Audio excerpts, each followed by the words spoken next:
Hello বন্ধুরা, নিয়ে এসেছি আজকে একটা গুরুত্বপূর্ণ আপডেট।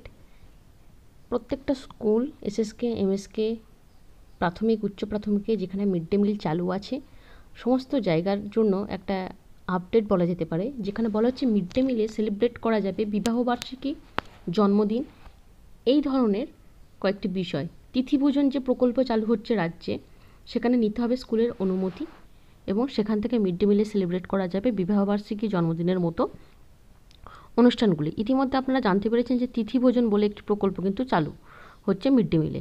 বিবাহবার্ষিকী বা জন্মদিনে অনেকের স্বাদ থাকে কচিকাচাদের খাওয়ানোর, ইচ্ছে থাকলে তা সবসময় পূরণ হয় না।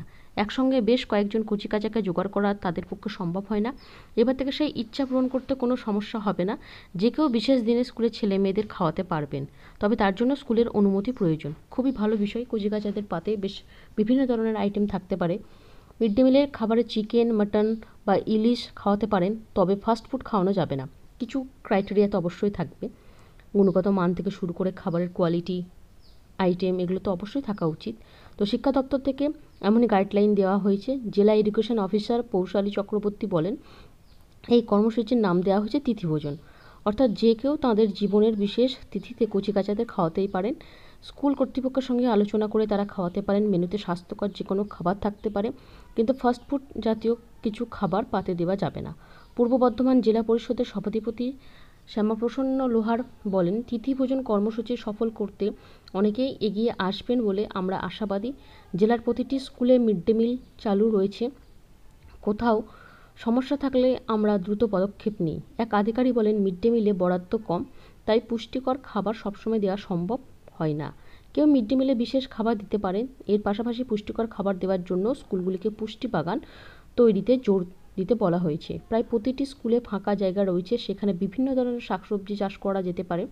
অনেক স্কুল তা করছে। কয়েকটি স্কুলের উদ্যোগে প্রশংসনীয়। কিছু স্কুল শাকসবজি ছাড়াও বিভিন্ন ধরনের ফলের গাছ লাগিয়েছে।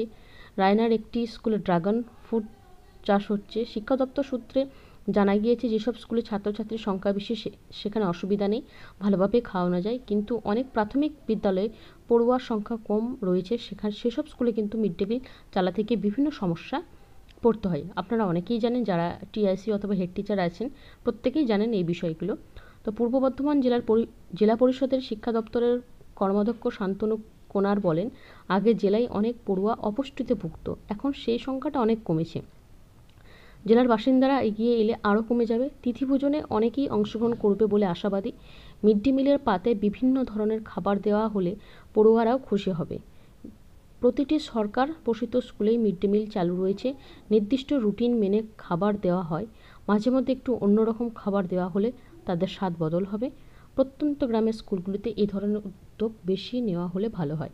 খুবই ভালো, এবং এই বিষয়গুলো সহমত পোষণ করি, কারণ তিথিভোজন প্রকল্প সত্যি খুব সাধুবাদ জানানো হবে। কারণ এই প্রকল্পগুলোর মাধ্যমে যদি গ্রামের স্কুলগুলোতে, প্রত্যন্ত গ্রামের স্কুলগুলোতে যদি এই ধরনের কয়েকটা বিষয় বছরে 2-1 দিনও যদি হয়, তাহলে কিন্তু খুবই ভালো হয়। কারণ কম সংখ্যক স্টুডেন্ট যেসব স্কুলে রয়েছে, সত্যি সেখানে মিড ডে মিল চালানোটা খুব সমস্যা। আজকের যে দ্রব্যমূল্যর বাজার, সেখান থেকে আপনারা প্রত্যেকেই জানেন। যাই হোক, এটা খুব গুরুত্বপূর্ণ একটি আপডেট আপনাদেরকে জানিয়ে দিলাম। সরকারি নির্দেশিকা এবং গাইডলাইন প্রত্যেকটা স্কুলেতে চলে আসবেই, তখন বিষয়টা আরও সুবিধা হবে জানার জন্য। যখন যে আপডেট পাবো আপনাদের সাথে শেয়ার করব। আজকের মতো এইটুকু। ভিডিওটা দেখার জন্য ধন্যবাদ।